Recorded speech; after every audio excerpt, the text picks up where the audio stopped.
Hello my dear friends, welcome to the Rope Masters channel, and in this short video we're gonna discuss your possibilities and options whenever you have to reverse a horizontal structure. So the easiest way to go from A to B is the so-called 3-point method.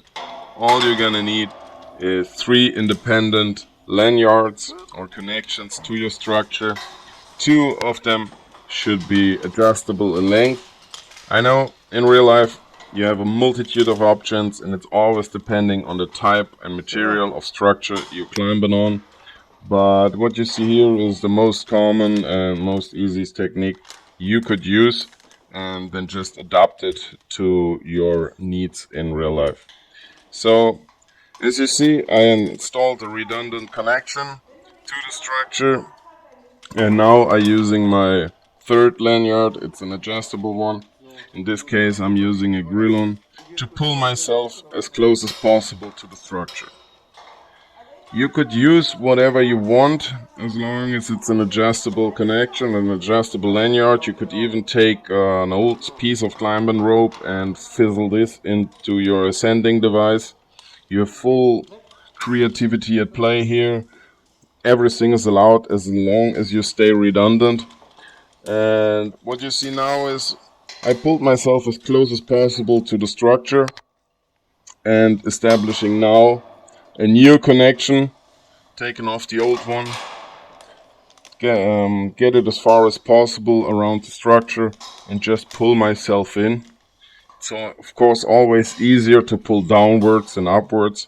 So I just put the outgoing rope once around the structure.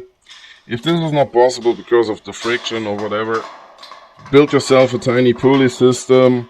You could even talk to your colleagues if they found a better solution how you can easily pull yourself back into the structure. Even if you do this for more than 20 years now, there's always a possibility to learn.